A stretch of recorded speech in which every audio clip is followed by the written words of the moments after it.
ఓం శ్రీ గురుభ్యో నమ. శ్రీ విశ్వావసు నామ సంవత్సర పంచాంగ శ్రవణం. శుక్లాంబరధరం విష్ణు శశివర్ణం చతుర్భుజం ప్రసన్నవదనము ధ్యాయేత్ సర్వవిఘ్నోపశాంతయే.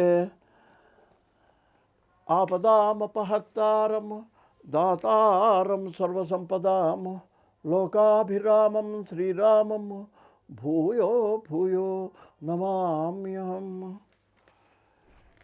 ఈ పంచాంగ శ్రవణంలో మనకు ముఖ్యంగానండి అసలు ఈ పంచాంగం అనే పేరు ఎలా వచ్చిందంటే 5 అంగాలటండి. ఏదన్నా మనం పని చేసేటప్పుడు 5 ప్రధానంగా చూడాలటండి. ఏంటంటే అవి 1 తిథి, 2 వారం, 3 నక్షత్రం, 4 యోగం, 5 కరణం.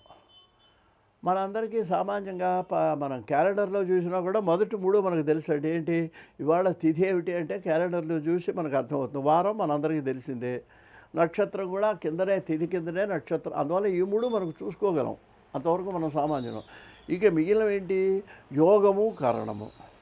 మొత్తం 5 కలిపితే పంచాంగం అంటారండి. అది మన పంచాంగం అంటే ఈ 5టిని బాగుంటే ఒక మనిషికి ఆ రోజు మనకు ఆ చేసే ప్రయత్నం ఫలిస్తుంది అని అర్థం. అది ఆ పంచాంగం యొక్క ఉపయోగం అండి. మరి యోగ కరణాలు ఏమిటి అని, యోగం అంటే ఏంటంటే యోగాత్ రోగ నివారణం.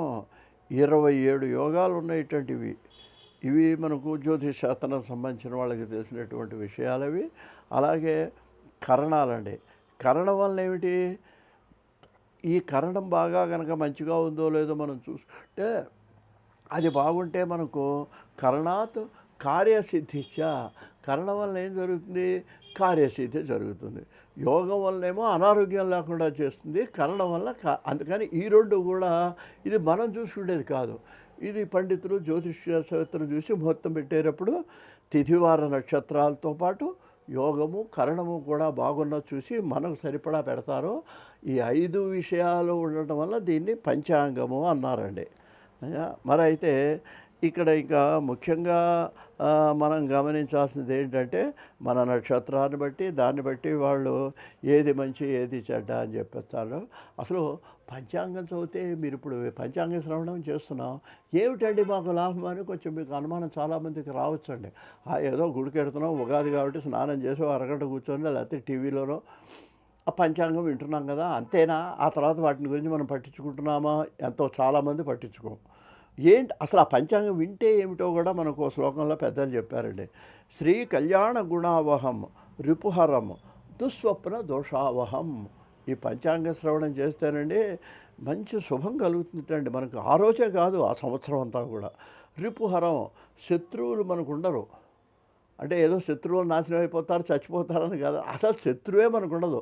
అంటే మనని అందరూ మిత్రభావంతో, అది అలా అర్థం చేసుకోవాలి మనం. రిపుహారం అంటే శత్రువుని చంపుతుంది పంచాంగం అని కాదు, శత్రువు లేకుండా చేస్తుంది, అందరూ మనతో మిత్రభావంతో ఉండేట్టుగా చేస్తుంది ఈ పంచాంగ శ్రవణం. తర్వాత ఏంటిట మనకి దుస్వప్న దోషావహం. చెడ్డ కళ్ళు ఏమన్నా ఉంటే అవి నశిస్తాయిటండి. గంగా స్నాన విశేష పుణ్యఫలదం. పంచాంగాన్ని వింటట్టు చూడండి ఎంత లాభం మనకి. గంగా స్నానం చేసిన ఫలితం వస్తుందండి పంచాంగాన్ని శ్రద్ధగా వింటే. ఏదో విని చెబుతూ విని వదిలేయటం కాదు, అలా వింటే గంగా స్నాన విశేష పుణ్యఫలదము. గోదాన తుల్యం నృణాం. మనోళ్ళందరికీ కూడా గోదానం చేసిన ఫలితం మనకు వస్తుంది. ఆయుర్వృద్ధి, ఆయుర్దాయం వృద్ధి చెందుతుంది. శుభకరం సంతాన ఎన్ని లాభాలు చెబుతున్నారు చూడండి పంచాంగ శ్రవణం వలన. నానాకర్మ సుసాధనం సముచితం పంచాంగం ఆకర్ణ్యతాం. కాబట్టి నాయలారా ఈ పంచాంగాన్ని మీరు వినండి అని పండితులు మనకు చెబుతున్నారండి. మరి నిజంగా మనం చెప్పాలంటే ఎక్కడో తాటాకుపాకల్లో కూర్చొని రాసినటువంటి పంచాంగాలు రాసిన మన సిద్ధాంతులు గ్రహణం ఎప్పుడు వస్తుందో చెప్తున్నారు. గంటల నిమిషాలతో ఏ ప్రాంతంలో వస్తుంది, ఎప్పుడు పట్టుదూయి ఉంటుంది, ఎప్పుడు విడిపుంటుంది, ఎలా చెప్తున్నారండి. ఇది ఒక శాస్త్రం. ఇదంతా ఒట్టిది ఉండేది. ఒట్టిదంటే మరి అక్కడ ఆకాశంలో మీ గ్రహణం ఎలా కనిపిస్తుంది? ఇది ఒక్క నిదర్శనం చాలండి మన శాస్త్రవేత్తలు చెప్పేవి యథార్థాలని చెప్పడానికి ఒక్క గ్రహణాలు సంబంధించిన విషయం మనకు సరిపోతుందండి అయ్యా. మరి అందుకని ఇది రాసులు 9, మరి ఈ రాసులు 12, 12కి ఒక్కొక్క దాంట్లో 9 పాదాల కింద చేసుకుంటే 12 × 9 108. నక్షత్రాలు 27, 27 × 4 పాదాలు 108. అందుకనే మనకు ఏదైనా జపమాలలో 108 పూసలు ఎందుకు పెట్టుకుంటామంటే ఈ 108కి అంత ప్రాముఖ్యం మనకి ఉన్నదండి. మనం చాలామంది శతాయుష్మాన్ భవ 100 సంవత్సరాలు పూర్ణార్థం అనుకుంటాం. కాదండి, జాతక చక్రంలో చూస్తే ఏదో చంద్రుడు 10 సంవత్సరాలు, కుజుడు 7 సంవత్సరాలు లెక్కడితే చివరికి ఈ 9 గ్రహాల యొక్క టోటల్ చేస్తే 120 సంవత్సరాలు వస్తుంది. అంటే అర్థం ఏంటనమాట, మానవుడి యొక్క పూర్ణాయుర్దాయం 120 సంవత్సరాలండి. అందువల్ల ఏంటనమాట 120 సంవత్సరాలు మానవుడు జీవిస్తే మళ్ళీ తను ఏ స్థితిలో ఏ గ్రహాల్లో ఎప్పుడు పుట్టాడో ఆ స్థితి. ఇప్పుడు షష్ఠి పూర్తి అప్పుడు ఏమవుతుంది, 60 నక్షత్రాలు. షష్ఠి పూర్తి అప్పుడు మనం పుట్టిన పేరు గల ఆ సంవత్సరం వస్తుంది. అలాగే ఇక్కడ 120 సంవత్సరాలండి మొత్తం ఏంటి గ్రహస్థితులు అన్నీ కంప్లీట్ అవ్వటానికి. కాబట్టి మానవుడు పూర్వాయుర్దాయం మనం 120 సంవత్సరాలు అనేటువంటి విషయాన్ని కూడా మనం గ్రహించాలండి. ఇక ఈ సంవత్సరానికి వచ్చినట్లయితే దీని పేరు శ్రీ విశ్వావసునామ సంవత్సరము. వసు అనే శబ్దానికి ధనము అని, బంగారం అని కూడా అర్థం ఉందండి. విశ్వాసం అంటే మన ప్రపంచానంతటికి మంచి చేస్తుంది, ధనాన్ని ఇస్తుంది అని మనం కాసేపు అనుకుందాం. పోనీ అలా అనుకోవటం కూడా మన సంతృప్తేనండి. ఎందుకంటే ఇప్పుడు క్రోధినామ సంవత్సరం వచ్చింది అంటే అది కోపం తెచ్చేసిందని అందరికీ. ఇది నవ్వునండి. నామవాచకం అంటే పేరు.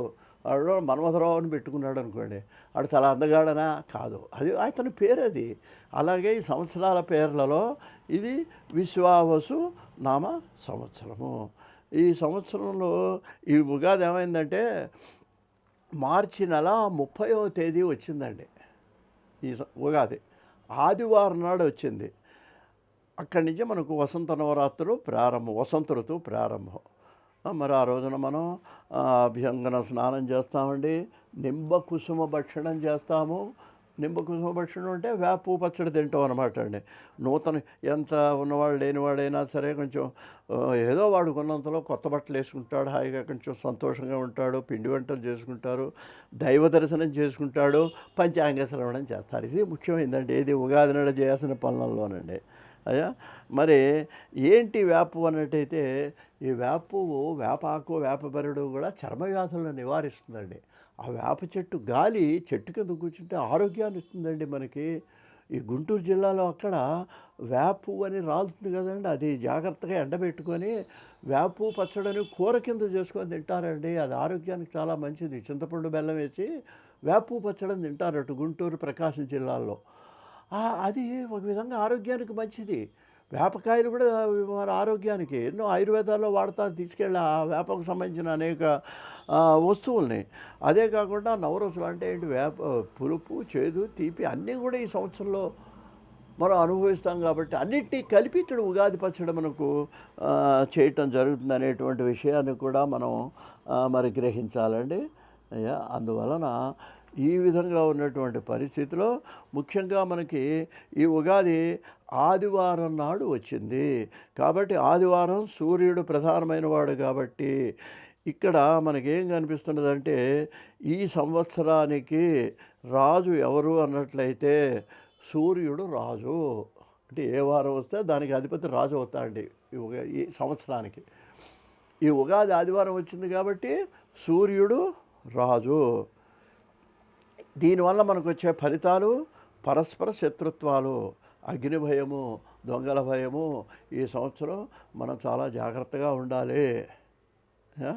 మరి అధిక వర్షాలు అయితే గోధుమల పంట బాగా పండే అవకాశం కనిపిస్తున్నది. ఇక రాశిఫలాల్లో వీటిల్లో చూస్తే మంత్రి చంద్రుడైనాడండి. రాజేమో సూర్యుడు, మంత్రి చంద్రుడు.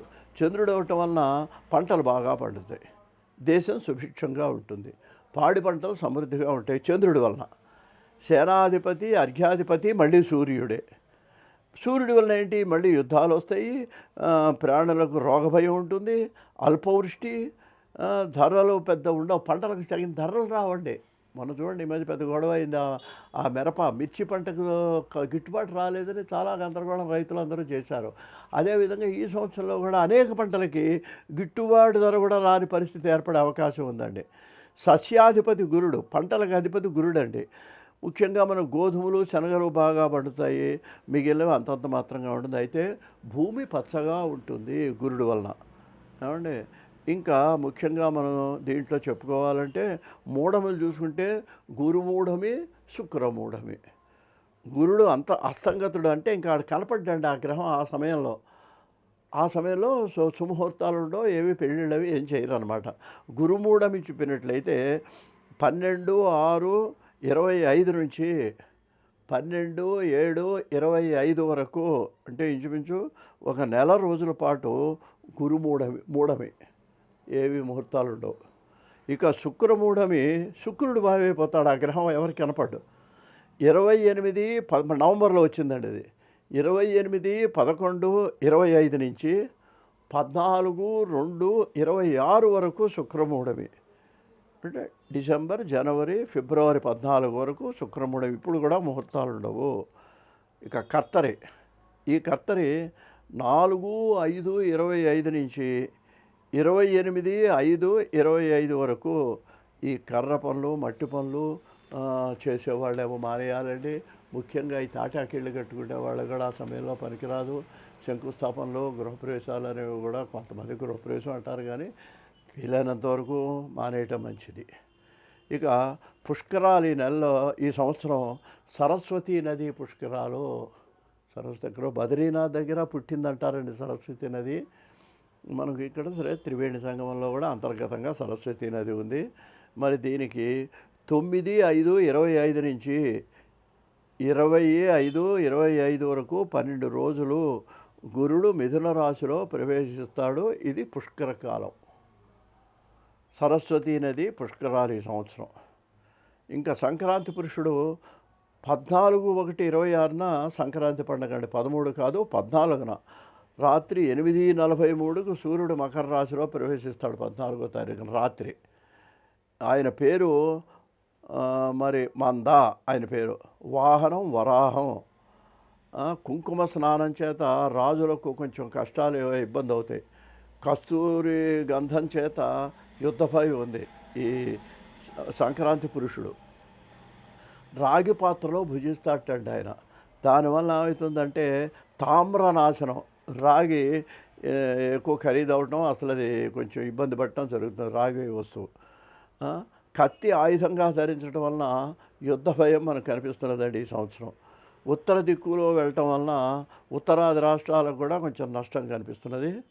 ఇంకా గ్రహణాల విషయానికి వస్తే 7/9/25 ఆదివారం సంపూర్ణ చంద్రగ్రహణం.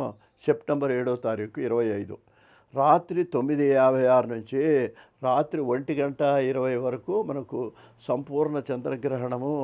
కుంభరాశి వారు, శతభిష నక్షత్రం వాళ్ళు, పూర్వభాద్ర నక్షత్రం వాళ్ళు ఈ గ్రహణం చూడరాదు. రాత్రి భోజనం చేయరాదు. 7లోపే అన్ని పూజ 7 కూడా కాదండి, ఎప్పుడు మొదలు రాత్రి 9 కదా, 7లోపే మన భోజనాలు అవి పూర్తి చేసుకోవాలి. ఇంకా రెండవ గ్రహణం మార్చి 3వ తారీఖు 26వ సంవత్సరం మంగళవారం. అది పగల గ్రహణం అండి. మధ్యాహ్నం 3:19 నుంచి సాయంత్రం 6:46 వరకు కేతుగ్రస్త చంద్రగ్రహణం. ఇది సింహరాశి పుబ్బా నక్షత్రం వాళ్ళు చూడకూడదు అయ్యా, పగలిది కాబట్టి పగలు భోజనం చేయకూడదు. ఇది పగల గ్రహణం కాబట్టి పగలు భోజనం చేయకూడదు. గ్రహణానంతరం అంటే అర్థం ఏంటనమాట, గ్రహణం ఎప్పుడైపోతుంది 6:46, 7ంటికి స్నానం చేసుకొని అప్పుడు వంటలు చేసుకొని రాత్రికి భోజనాలు చేయాలి. ఆబ్దీకాలు కూడా గ్రహణానంతరమే చేయాలి అయ్యా.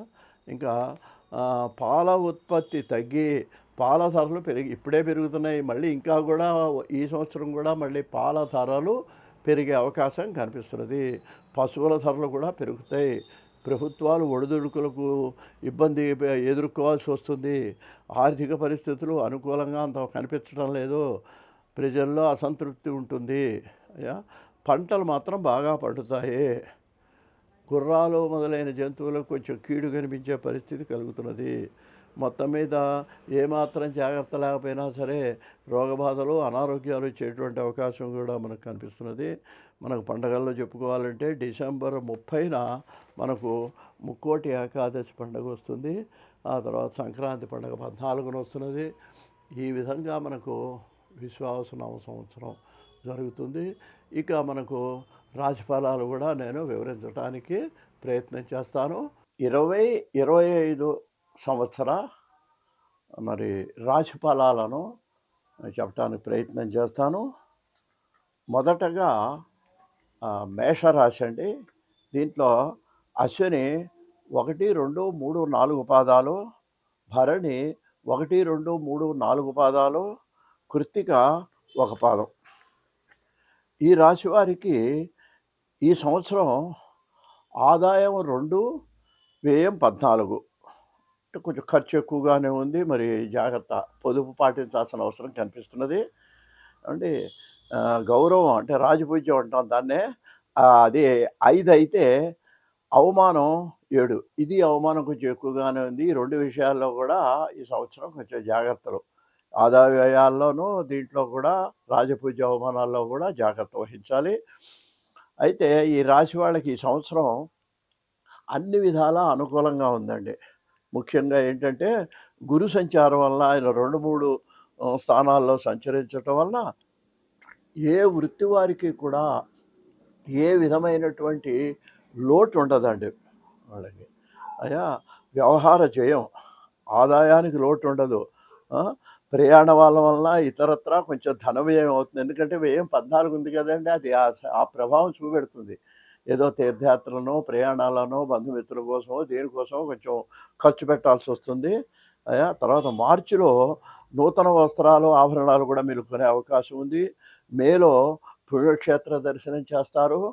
జూలై నెలలో ఆగిపోయిన పనులు కూడా మీకు పూర్తవుతాయి.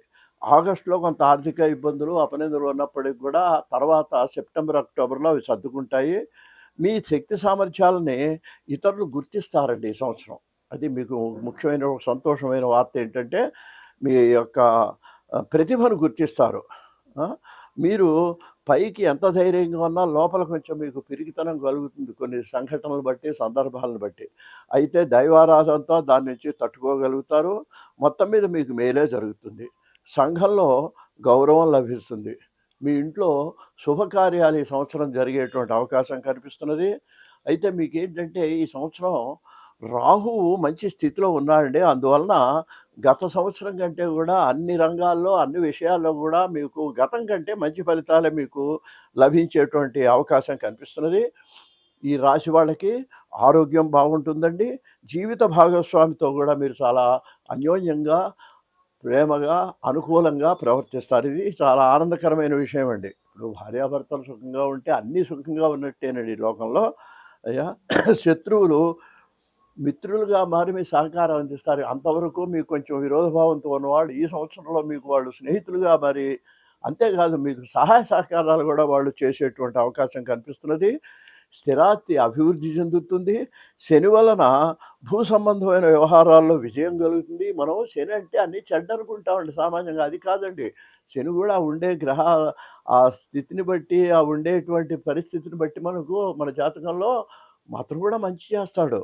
మీకు దానివల్ల ఏం జరుగుతుందంటే సంబంధిత వ్యవహారాల్లో విజయం కలుగుతుంది, ధనప్రాప్తి కలుగుతుంది, జీవన స్థాయి ఏమో పెరుగుతుంది.